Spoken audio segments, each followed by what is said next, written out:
Degree లేదా BTech students కి ఒక గుడ్ న్యూస్. మన కడపలో ఉన్న లోకేష్ ఇన్ఫోటెక్ వాళ్ళు కంప్యూటర్ కోర్సెస్ కి ఏప్రిల్, మే, జూన్ వరకు సమ్మర్ స్పెషల్ కాంబో ఆఫర్స్ ని పెట్టారు. Tally, SAP, advance excel, MS office, Photoshop, C language, Python, digital marketing ఇలా అన్ని కోర్సెస్ వీళ్ళు మన కడపలో one and only Tally official associate partner అండి. కోర్సెస్ అండ్ ట్రైనింగ్ ఏ కాకుండా టాలీ, టీఈపీఎల్ సర్టిఫికేట్స్ ప్రొవైడ్ చేసి డిగ్రీ స్టూడెంట్స్ కి ఇంటర్న్షిప్స్ తో పాటు జాబ్ వచ్చేలా ప్లేస్మెంట్ అసిస్టెన్స్ కూడా చేస్తారు. ఇక్కడ ఇప్పటికే ఆన్లైన్ అండ్ ఆఫ్లైన్ లో మన కడపలో ఉన్న కొన్ని డిగ్రీ కాలేజెస్ లో 18,000+ స్టూడెంట్స్ ట్రైన్ అయ్యి జాబ్స్ కూడా చేస్తున్నారు. 35K+ సబ్స్క్రైబర్స్ తో Tally Lokesh channel AP and TS #1 Tally YouTube channel గా రన్ అవుతుంది. అండ్ ఆల్సో వీళ్ళ మెటీరియల్ మీకు అమెజాన్ అండ్ మీషోలో కూడా దొరుకుతాయి. వీళ్ళు టాలీ సేల్స్ తో పాటు సర్వీస్ అండ్ కస్టమైజేషన్ కూడా చేస్తారు. లొకేషన్ వచ్చేసి near Apsara circle above Indian overseas bank, Obul Reddy complex, Kadapa. Next one చూడండి, బిఆర్ఎస్ బ్యాంక్ రీకన్సిలియేషన్ స్టేట్మెంట్. అసలు ఎందుకు యూజ్ చేస్తారండి బిఆర్ఎస్? ఎవరైనా చెప్పగలరా? What is the meaning of BRS? చెప్పండి. బిఆర్ఎస్ అంటే ఏంటండి? ఎందుకు యూజ్ చేస్తారు కంపెనీలో బిఆర్ఎస్? బ్యాంక్ నుంచి ఒక స్టేట్మెంట్ తెచ్చుకుంటాం సార్. మనం ఎంటర్ చేసుకున్న టాలీలో ఎంటర్ చేసే స్టేట్మెంట్కి ఆ స్టేట్మెంట్కి సరిపోయిందా లేదని టాలీ చేస్తారు సార్. Okay, very good. బ్యాంకుకి వెళ్ళి స్టేట్మెంట్ తెచ్చుకుంటాం.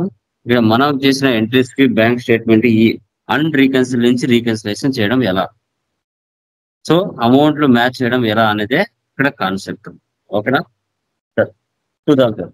మనకి మల్టిపుల్ బ్యాంక్స్ ఉన్నప్పుడు ఏ విధంగా ఎంటర్ చేస్తాం?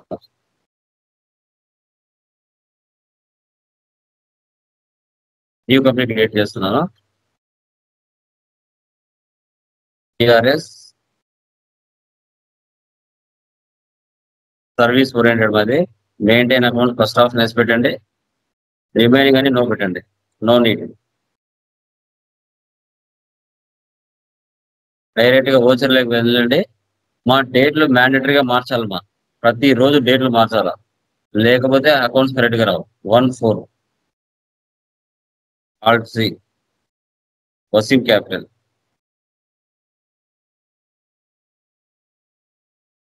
Account 3 lakhs.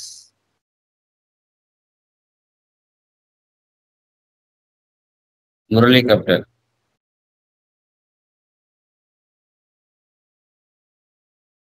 5 lakhs. Union bank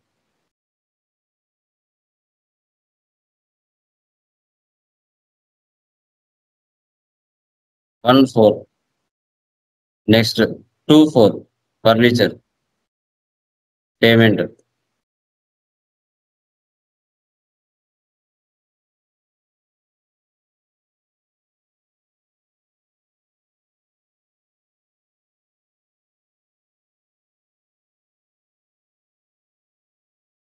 next so advance for building 1 lakh. Date ఏమి ఇవ్వలేదు కాబట్టి ఈ డేట్ తీసుకోండి పేమెంట్.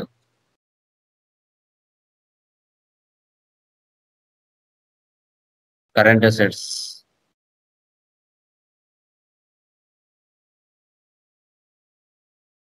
అన్ని చూడండి, ఓన్లీ బ్యాంకులతోనే ట్రాన్సాక్షన్ జరుగుతూ ఉంటాయి, గమనించండి.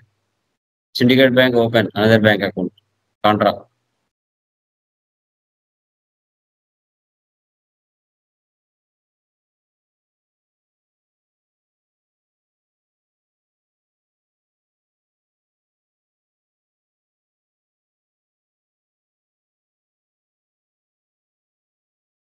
నెక్స్ట్ పెట్టి cash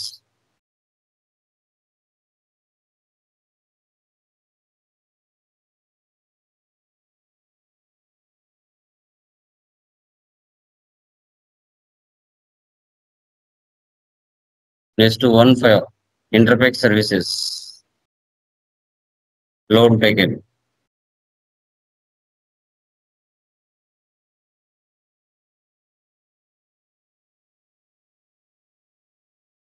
loans and liability.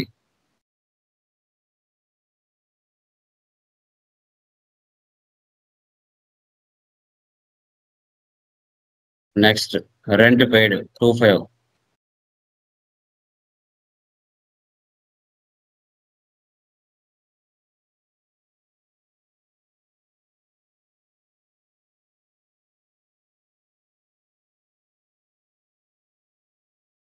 Syndicate bank. Next 16 payment.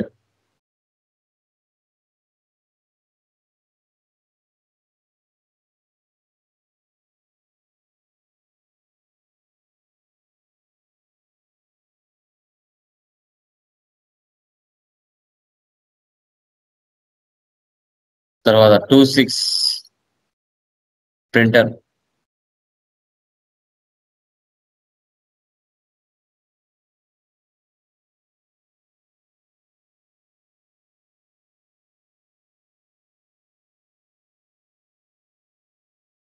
Star printers.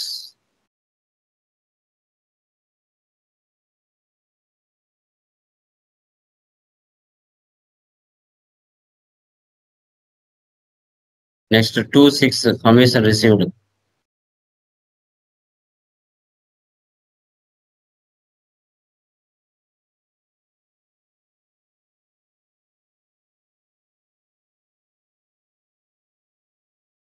$65,000.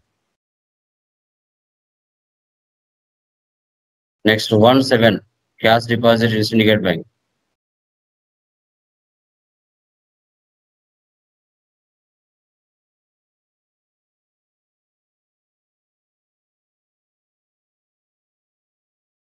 Next 28 payment.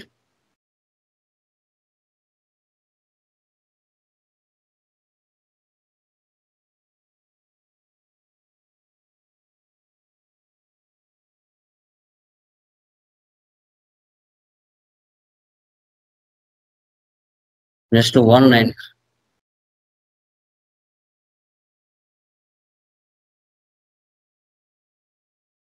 Bank charges.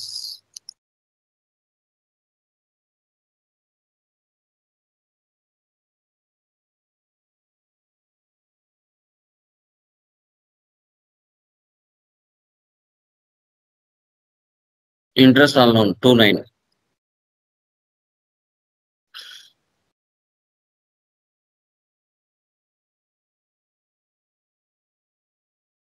$5,000 Syndicate bank. Next 110 contract. 2 బ్యాంకులతో ట్రాన్సాక్షన్ జరుగుతున్నాయి. యూనియన్ బ్యాంక్ టు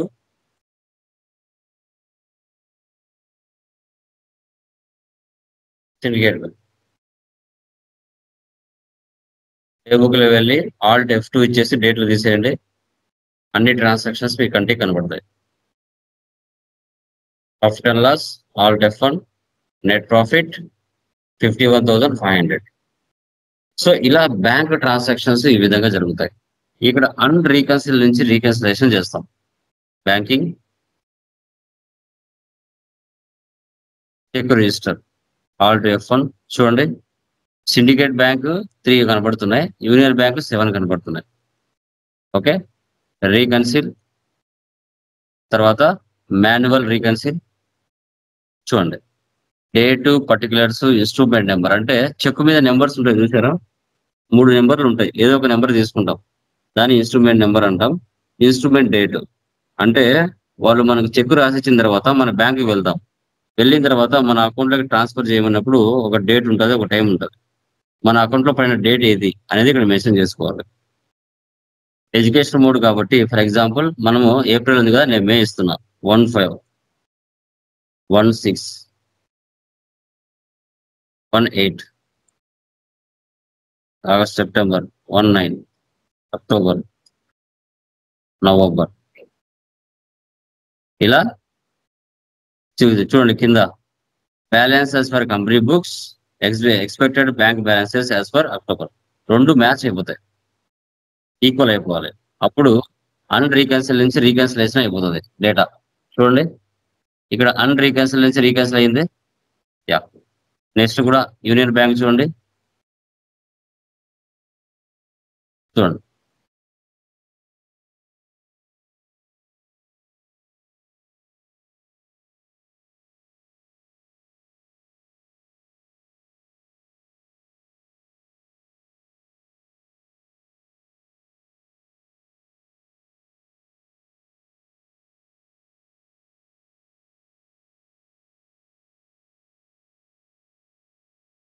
చూసారా?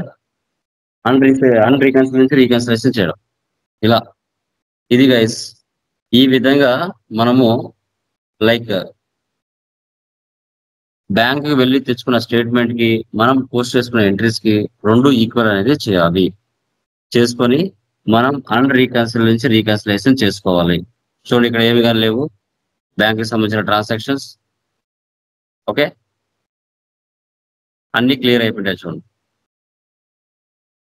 ట్రాన్స్ఫర్స్ తప్పితే దీనే బిఆర్ఎస్ అంటారు. దీన్ని బిఆర్ఎస్ అంటారు. ఓకే, క్లియరా? ఎనీ డౌట్స్ మా?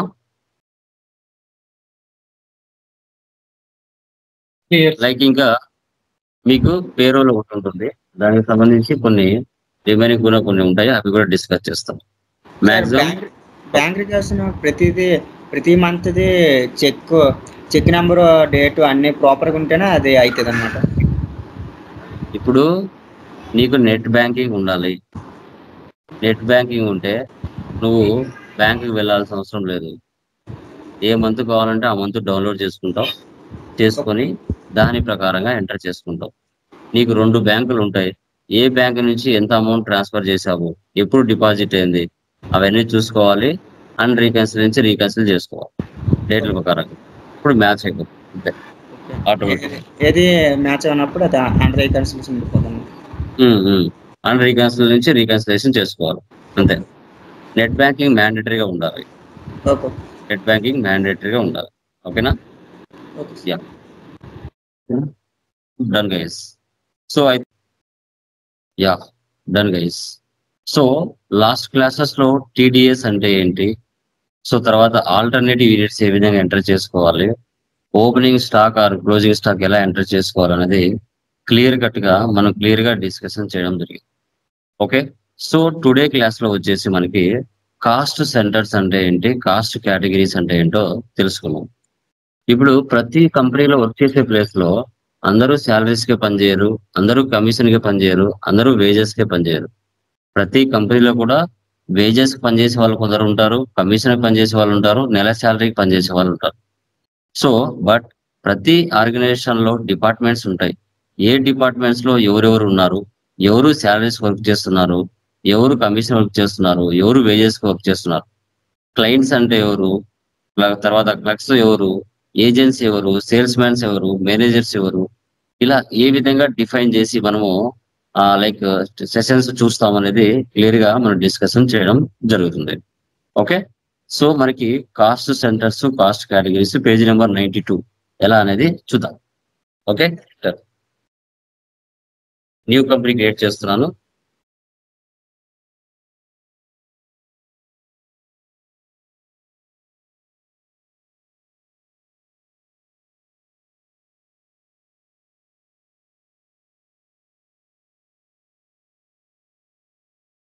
కంట్రోల్ సర్వీస్ మీద bill wise no enable cost centres అనే ఆప్షన్ వేసి పెట్టండి.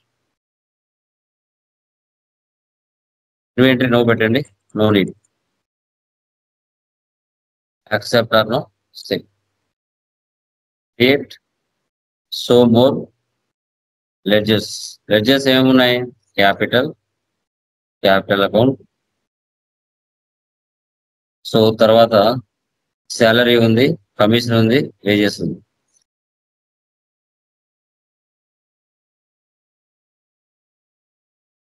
Indirect expense, commission, indirect expense, wages, direct expense. Escape. Next cost category. So inactive వస్తేనే ఆప్షన్స్ వస్తాయమ్మా, లేకపోతే రావు. కేటగిరీస్ ఎవరు ఉన్నారు, కేటగిరీస్ క్లర్క్స్ ఉన్నారు, మేనేజర్స్ ఉన్నారు, ఏజెంట్స్ ఉన్నారు, సేల్స్ మ్యాన్స్ ఉన్నారు, వర్కర్స్ ఉన్నారు. వాళ్ళని క్రియేట్ చేయాలి.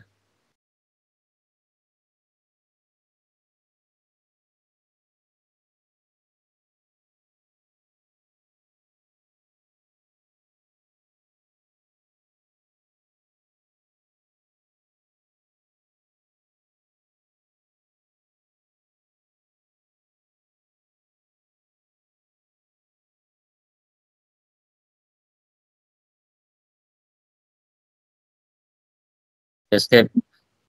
తర్వాత కాస్ట్ సెంటర్. ఓకే. సో ఇప్పుడు క్లర్క్స్ కింద ఎవరెవరు ఉన్నారు? రాబర్ట్, శామ్యుయల్, ఎమాన్యుయల్, రాహుల్, రానా. ఓకే, వీళ్ళని క్రియేట్ చేసుకోవాలి. రాబర్ట్.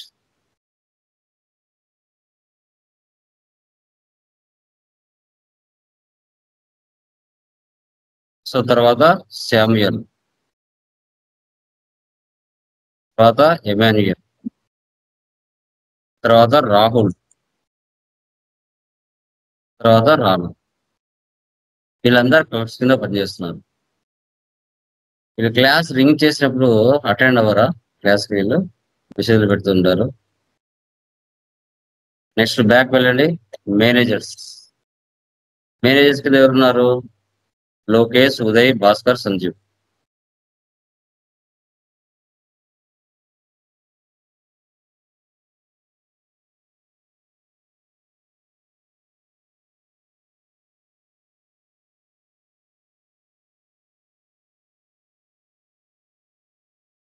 నెక్స్ట్ ఏజెంట్స్ కింద ఎవరున్నారు?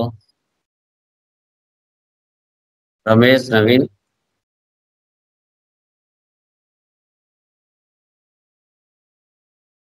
భార్గవ్, సునీల్ కుమార్. వీళ్ళంతా agents. Next sales mans. Sales mans ఎవరున్నారు? Dheeraj, Raj,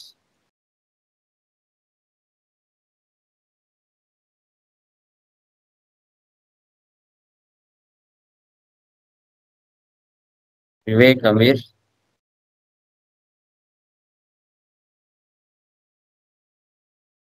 next workers. కృష్ణ, రాజా, గణేష్. ఇలా మనము కాస్ట్ సెంటర్స్ కింద క్రియేషన్ చేసుకోవాలి. Okay.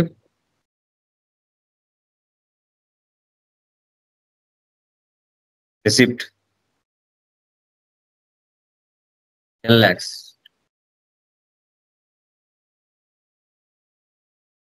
Payment, salary. Total amount add చేయాలి. 5, 8, 10, 12, 5, 7, 5. టోటల్ 43. ఇక్కడ ఎవరుండే వాళ్ళు? క్లర్క్స్. ఎవరు ఉన్నారు క్లర్క్స్ కింద? రాబర్ట్, శామ్యుయల్, తర్వాత ఎమాన్యుయల్, తర్వాత రాహుల్, తర్వాత రానా. క్యాష్ ఇలా తీసుకోవాలి. నెక్స్ట్ మళ్ళీ సాలరీస్. Total amount 12, 20, 15, 10, 57. ఇక్కడ ఎవరు? మేనేజర్స్. లోకేష్ 12,000, ఉదయ్ 20,000,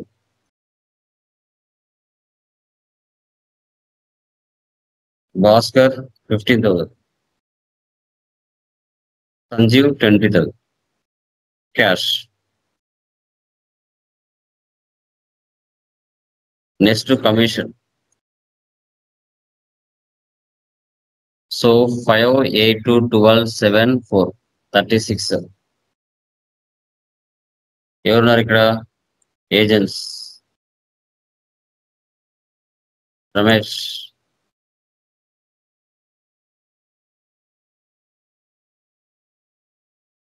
నవీన్,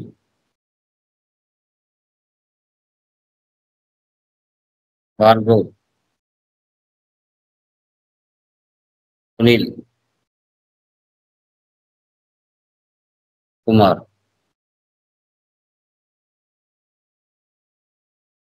మళ్ళీ commission 2, 5, 5, 7, 4, like 18, 5. Salesman Dheeraj, Raj, Vivek,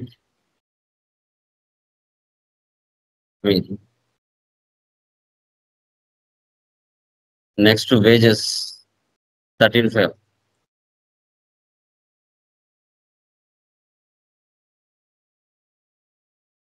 Krishna, రాజా,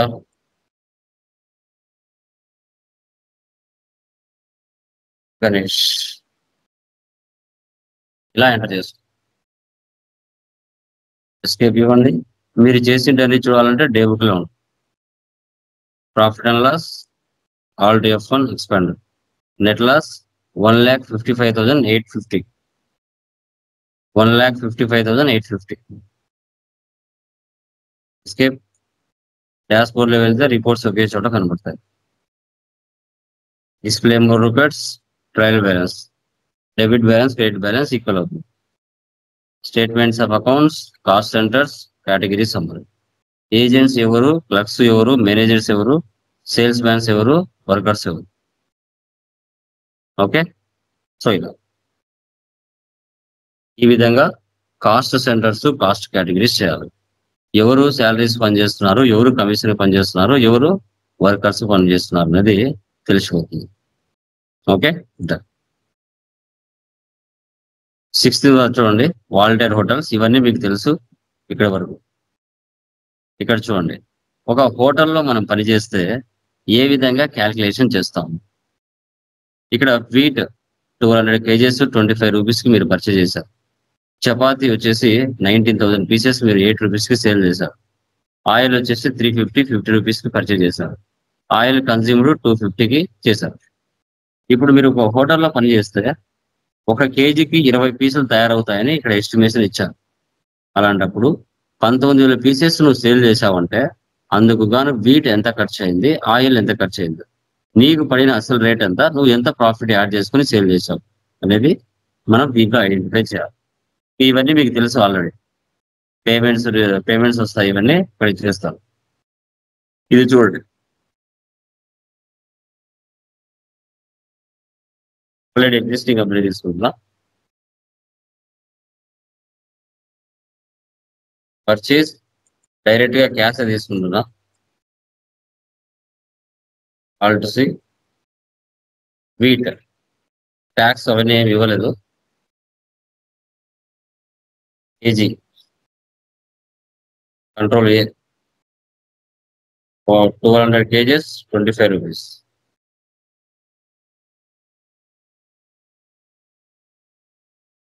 ఆయిల్ కేజీ 50 రూపీస్. ఇలా వీట్ ఆయిల్ పర్చేజ్ చేసాం. ఇప్పుడు అదర్ వర్చెస్ లోకి వెళ్తున్నా. స్టాక్ జర్నల్ తీసుకుంటున్నా. Wheat control N. ఇక్కడ 1 kg 20 పీసులు తయారవుతున్నాయి. 19 పీసెస్ మనం డిఫాల్ట్ గా ఇచ్చాం.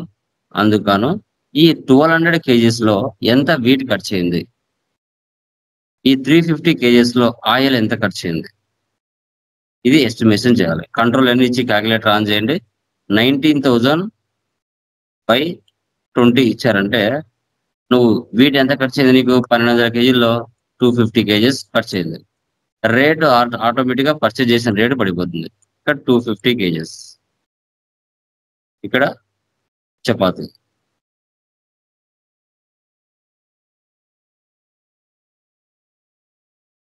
పీసెస్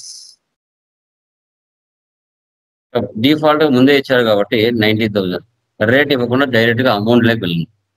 ఇక్కడ రెండు కలిపితే వీట్ ఆయిల్ రెండు కలిపితే 36,250 వచ్చింది. 36,250. మనకు పడిన అసలు రేట్ ఎంత, 1.91 పైసా పడింది. మనం ఎంత అమ్ముకుంటున్నాం, ఇక్కడ సేల్ చేస్తున్నాం 8 రూపీస్కి.